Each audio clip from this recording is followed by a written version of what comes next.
Hindenburg एक बार फिर से सुर्खियों में है। पिछली बार अडानी ग्रुप पर निशाना साधने वाली हिंडनबर्ग ने इस बार सेबी पर हमला बोला है। हिंडनबर्ग ने सेबी चेयरपर्सन पर गंभीर आरोप लगाए हैं। इस खुलासे के बाद देश में सियासी संग्राम छिड़ गया है। इसी क्रम में कांग्रेस ने सेबी समेत मोदी सरकार पर जोरदार हमला बोला है। देखिए ये रिपोर्ट। हिंडनबर्ग ने सेबी के प्रमुख माधवीपुरी बुच और उनके पति धवल बुच पर अडानी ग्रुप से जुड़ी ऑफशोर कंपनी में हिस्सेदारी के आरोप लगाए हैं।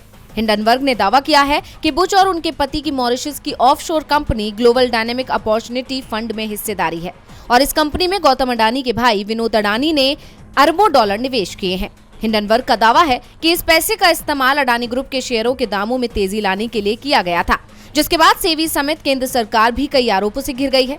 कांग्रेस प्रवक्ता सुप्रिया श्रीनेत ने कहा कि एक मुहावरा कहा जाता है, जब सैया भय कोतवाल तो डर काहे का।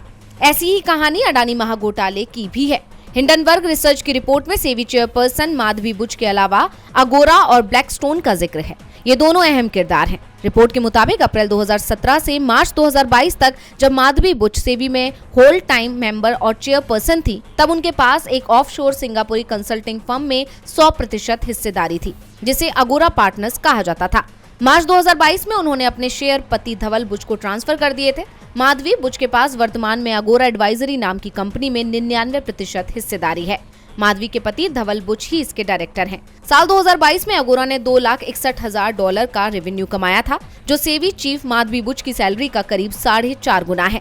हिंडनबर्ग ने अपनी रिपोर्ट में सेबी चीफ पर ब्लैकस्टोन जैसी कंपनियों को रेगुलेटरी बूस्ट देने के आरोप लगाए हैं। बता दें कि ब्लैकस्टोन भारत में रियल एस्टेट इन्वेस्टमेंट ट्रस्ट का एक बड़ा प्लेयर है। सुप्रिया श्रीनेत ने आगे कहा कि 2 दिन पहले जब ये चर्चा हो रही थी कि हिंडनबर्ग की नई रिपोर्ट आने वाली है, तभी ब्लैकस्टोन ने एक बड़ा कदम उठाया। उन्होंने नेक्सस सिलेक्ट ट्रस्ट में 33 करोड़ यूनिट 4,550 करोड़ रुपए में बेच दिए। अब सवाल है कि क्या यहाँ आपदा से पहले फायदा बनाया जा रहा था? क्या अडानी महाघोटाले की जांच इसलिए नहीं हो रही थी क्योंकि जिसे जांच करनी थी वो खुद इस मामले में शामिल थी?